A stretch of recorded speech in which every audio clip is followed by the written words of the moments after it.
Hello, church family. Welcome to the first podcast of Normal First United Methodist Church in Normal, Illinois. Today we are going to hear from Pastor Kent King Nobles and Pastor Vaughn Hoffman as they talk about the book of Luke. The book of Luke will be our sermon series for the month of September. So let's send it over and let's listen to what Pastor Kent and Pastor Vaughn have to say about the book of Luke. Hello everyone, I am Pastor Kent King Nobles from First United Methodist Church and Morning Star United Methodist Church. I'm here with my friend and colleague Vaughn Hoffman, and we're just going to talk a little bit about the Gospel of Luke as we start kind of a new study. Vaughn, you know, during the month of September, we're going to be encouraging everyone to read the Gospel of Luke. One chapter a day, or however you want to do it. And I think this will be helpful and interesting to people as they kind of read through and think about what is Jesus all about and what's the Gospel of Luke trying to teach us. So in your many years as pastor, you've studied the Gospel of Luke, you've preached on it many times. What have you found to be distinct or maybe a little bit different in Luke than if we were reading one of the other Gospel accounts in Matthew, Mark, or John? Yeah, it's a good question, Kent. I guess the most obvious thing is that Luke is the only gospel writer who has a two-volume set, basically, in terms of his history of the life of Jesus and then the movement that follows. Luke is the only one who found it necessary to say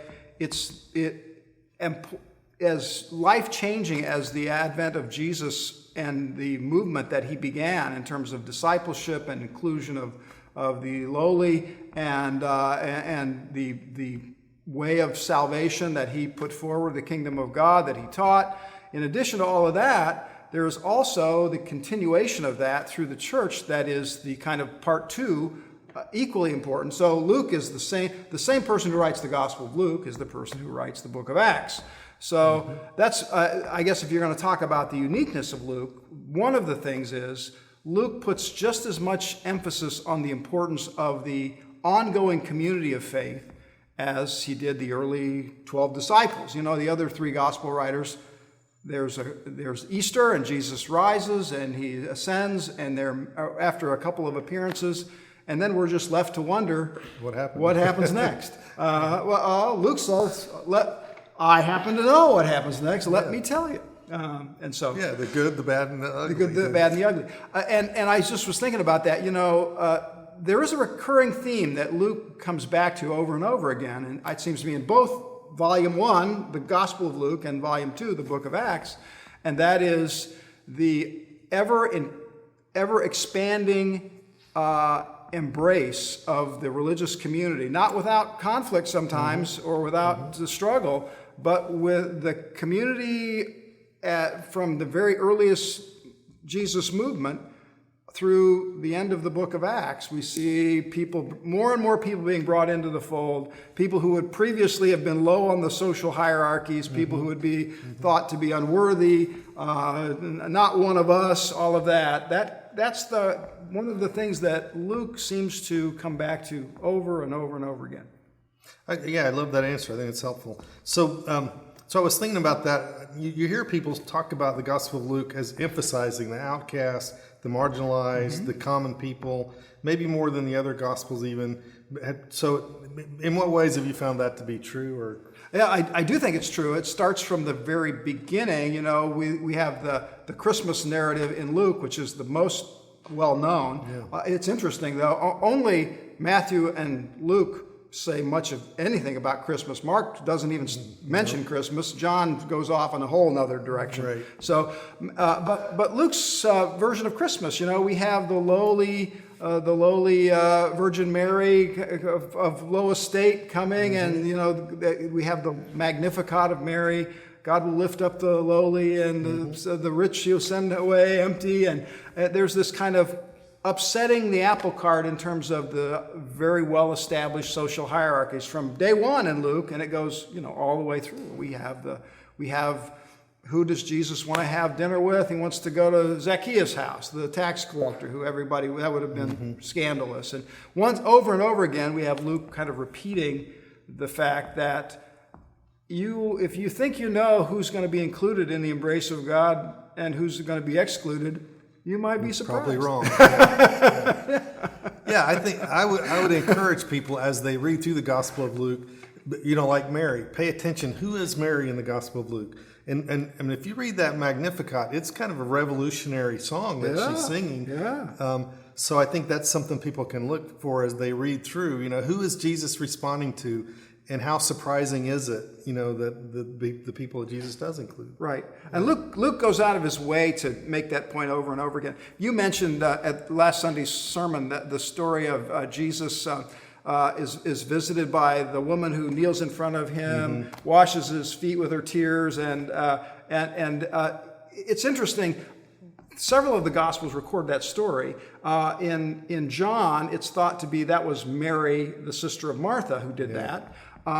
In Matthew, it's just said a woman came in, but Luke, if you read his version of it, it says a woman of the streets who was a sinner came in. And then they're horrified that she would, that Jesus has contact with this person. And the Pharisees express their disgust, and Jesus tells the little parable in Luke. Nowhere, none of the other Gospels, but in Luke, tells the little parable. Well, these two people got forgiven. One got forgiven a little, another got forgiven a lot. Which one was the most grateful? Yeah. So Luke, like everybody who writes anything, I guess, has a perspective.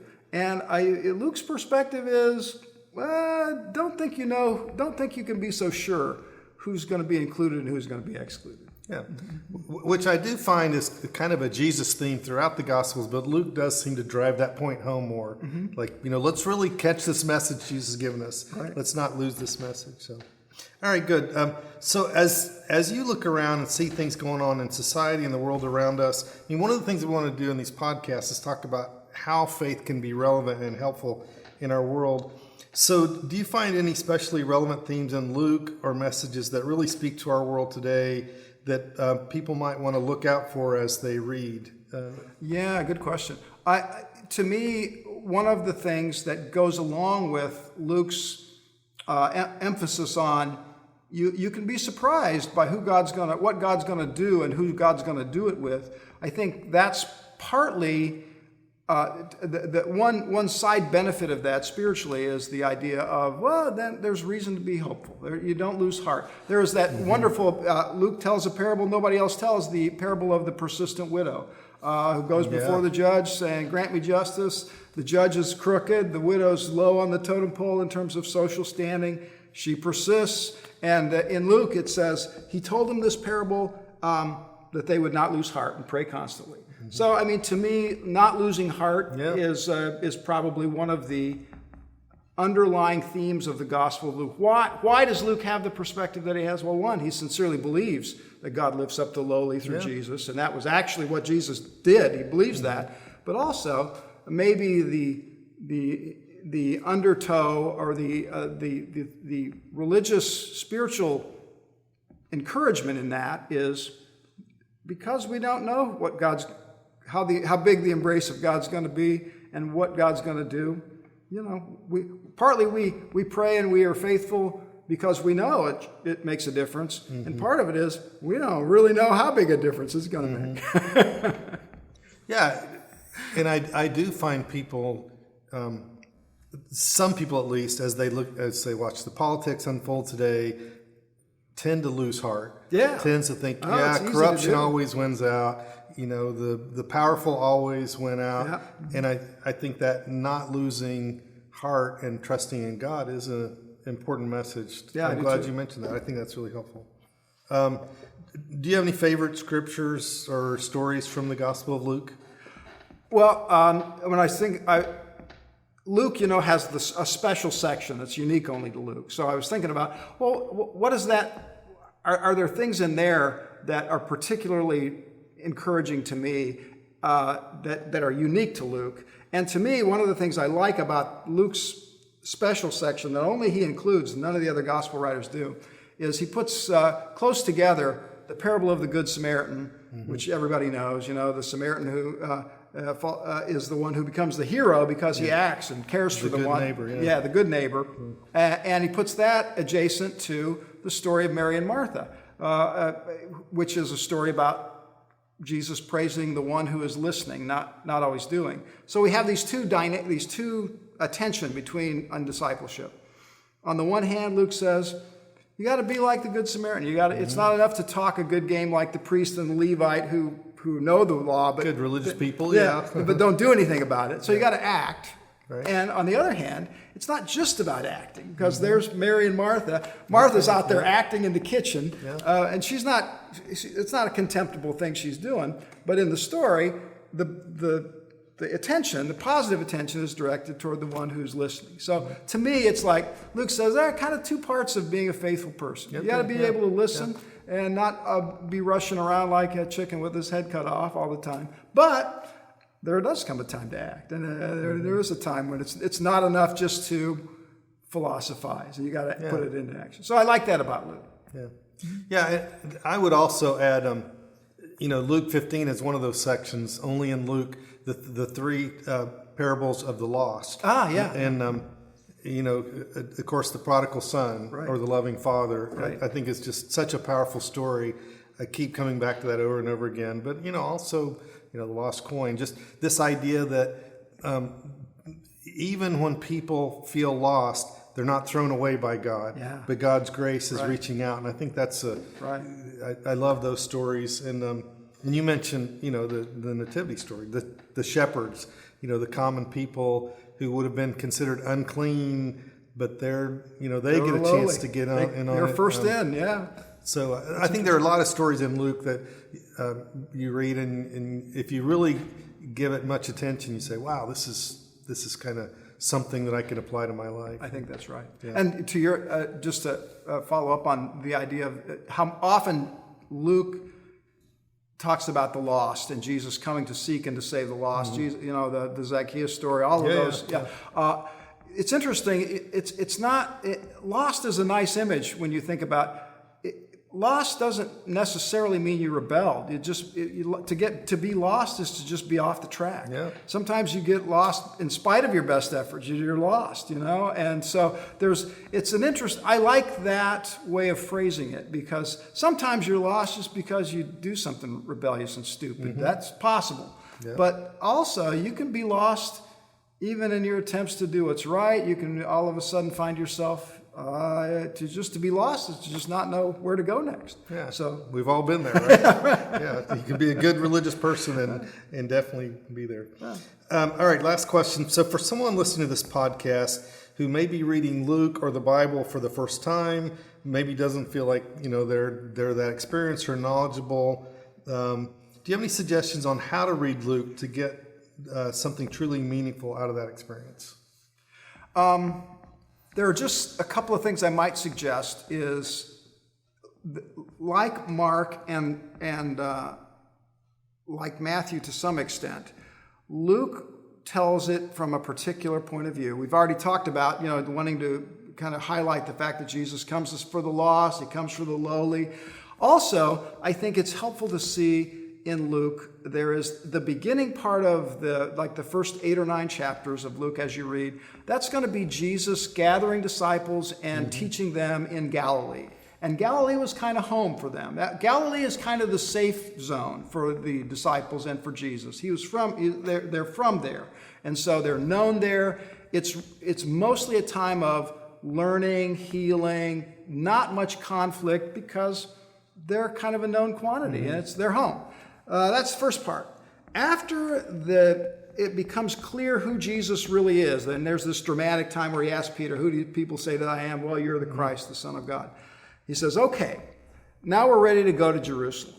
And the next half of Luke is about the time in Jerusalem, the trip to Jerusalem, and the time where it gets really hard, and there's conflict, and there's hatred, and there's ultimately the crucifixion.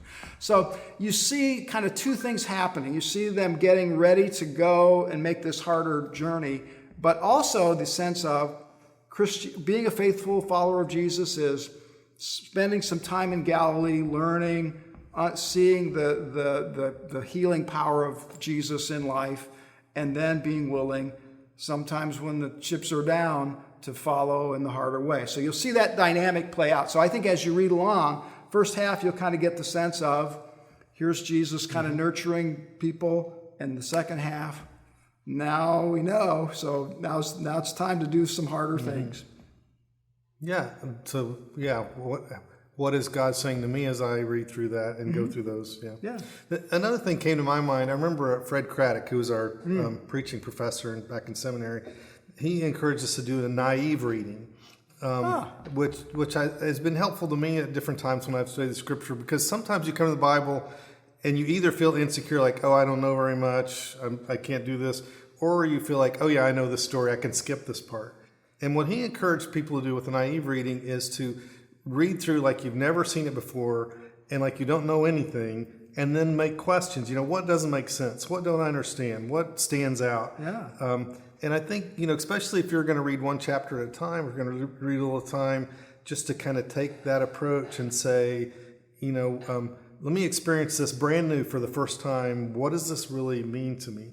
So maybe sense. that would be helpful to people. Makes sense, too. yeah.